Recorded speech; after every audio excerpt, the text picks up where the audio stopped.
흡슬 신잡.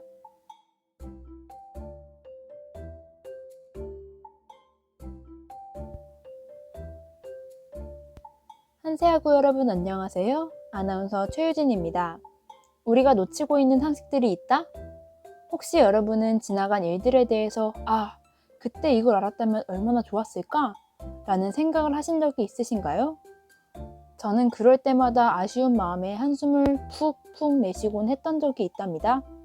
헙스에 알아두면 쓸데있는 신비한 잡학상식, 줄여서 헙스신잡에서는 오늘의 토픽에 대한 이야기와 그와 관련된 꿀팁들을 소개해드립니다. 여러분은 혹시 여가 시간에 무엇을 하시나요? 저는 영화나 드라마를 보곤 하는데요. 그래서 준비한 오늘의 토픽, 대충 눈치채신 분들도 계실 것 같은데 그럼 지금 빨리 알아보러 가실까요?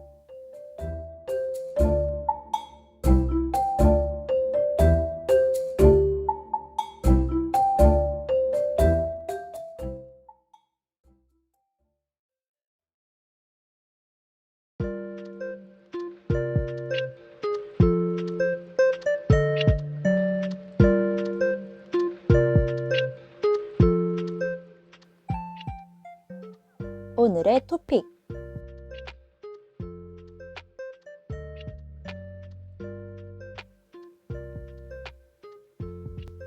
이 코너에서는 오늘 선정한 토픽에 대한 이야기들을 해보는 코너입니다. 오늘 제가 들고 온 토픽은 과연 무엇일까요? 그럼 지금 바로 이야기하러 가볼까요?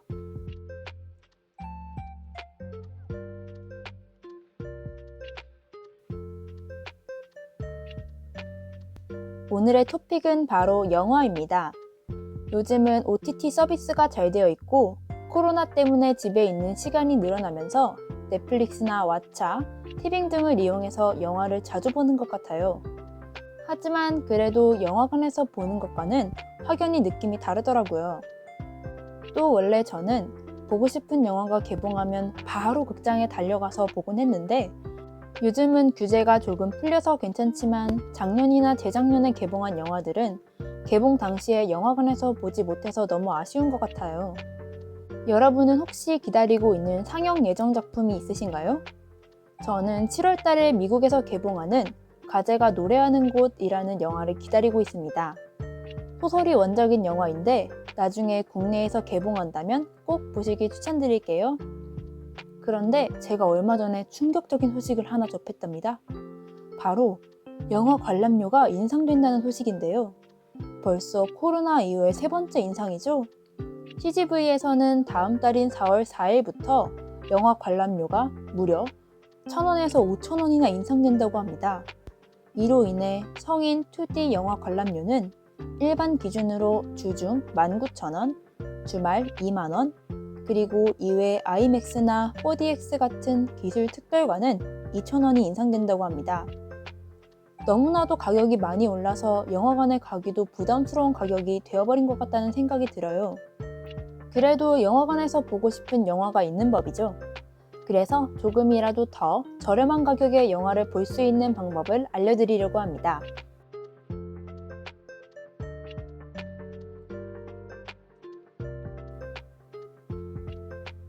먼저 통신사 할인이 있죠. KT 멤버십으로 현장 할인을 하면 최대 3,500원까지 할인을 받지만 인터넷으로 예매하면 본인 및 동반 1인까지 최대 4,000원까지 할인받을 수 있습니다. KT 멤버십 홈페이지 및 앱 예매 시 할인 적용이 가능하니 잊지 마세요. SKT는 VIP만 혜택을 받을 수 있는데 일정 금액 할인이 아닌 연 6회, 월 1회에 한해 무료로 영화를 관람할 수 있습니다.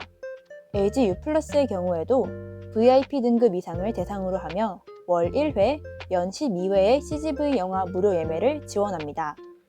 여러분, 매달 마지막 주 수요일은 문화의 날인 것을 알고 계시나요?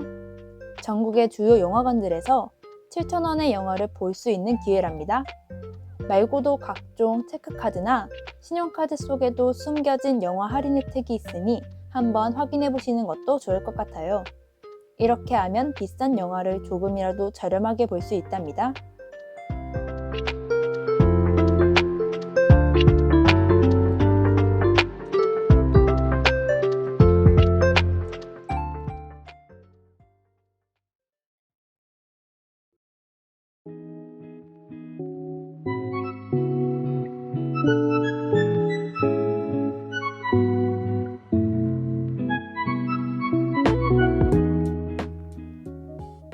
알쓸법잡.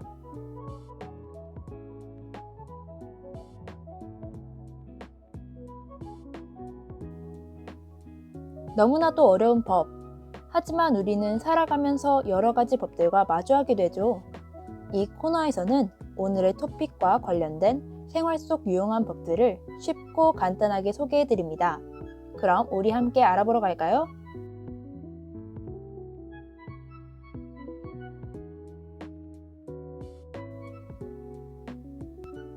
여러분 혹시 유튜브에서 영화 리뷰 영상을 보신 적 있으신가요? 저는 추천 영상에 뜨는 결말을 포함한 영화 소개 또는 리뷰 영상이 뜬 것을 자주 봤답니다. 그런 영상들이 올라오는 것을 볼 때마다 이렇게 결말까지 다 알려줘도 정말 문제가 없는 걸까? 라는 생각이 드는 것 같아요. 그렇다면 정말 문제가 없는 걸까요? 법원에서는 인용되는 영화가 콘텐츠의 중인지 종인지를 두고 저작권 침해 여부를 판단합니다. 특히 영화 리뷰 콘텐츠의 경우에는 저작권자의 허락 없이 저작물을 복제하거나 변형한 것을 보고 저작권을 침해한다 판단할 여지가 있습니다. 그렇지만 모든 영화 콘텐츠가 저작권을 침해하는 건 아닙니다. 해당 영상이 저작물의 인용 또는 공정한 이용에 해당하면 저작권 침해가 아닐 수 있습니다. 저작권법 제28조 공표된 저작물의 인용, 제35조의 3에 해당하는 저작물의 공정한 이용에 속하는 유튜브 복제물은 침해에서 면책될 수 있고 공표된 저작물은 보도, 비평, 교육, 연구 등을 위한 정당한 범위 내에서 인용할 수 있습니다. 하지만 저작권법 28조 공표된 저작물의 인용 그리고 제35조의 3 저작물의 공정한 이용에 적용을 받기 위해서는 합리적인 방법으로 출처를 명시해야 합니다. 영화 리뷰 콘텐츠를 제작, 업로드하려는 경우도 마찬가지입니다. 그 밖에 영화의 의도를 훼손하거나 저작권자의 명예를 훼손하는 내용으로 편집해 리뷰를 제작할 경우 동일성 유지권 침해로 문제될 수 있으니 주의해야 합니다. 또한 유튜브에서 광고 수익을 창출하는 것도 문제가 될 수 있습니다. 해당 콘텐츠 게재가 영리적 목적일 경우 자유 이용이 허용되는 범위가 좁아지니 주의해야 한답니다.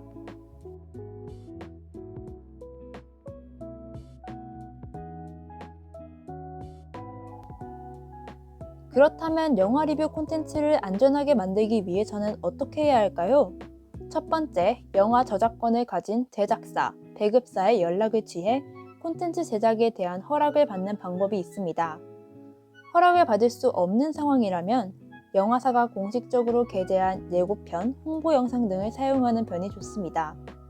두 번째 방법은 저작권 보호기간이 끝난 영화를 위주로 리뷰하는 것입니다. 저작권법 제42조 영상 저작물의 보호기간에 의하면 영상 저작물의 저작 재산권은 공표한 때로부터 70년 동안 이어집니다. 즉, 70년 전에 제작된 영화는 별도의 허락 없이도 사용 가능합니다.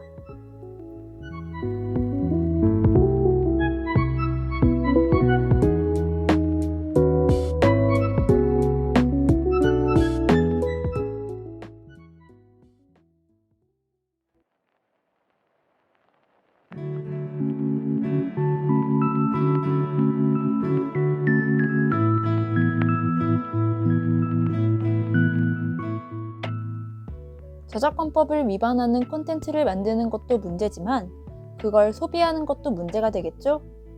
영화의 내용과 결말이 궁금하다면 우리 모두 정당한 값을 지불하고 영화를 보는 태도를 가지는 게 중요하다는 생각이 드는 것 같아요. 아쉽지만 이번 달의 문화의 날은 방송일 기준으로 전날이었네요. 다음 달에는 꼭 문화의 날 할인을 받아서 영화를 보시는 걸 추천드립니다. 그럼 저는 여기서 이만 인사드리겠습니다. 다음 주에는 새로운 잡학 상식으로 다시 만나요. 안녕!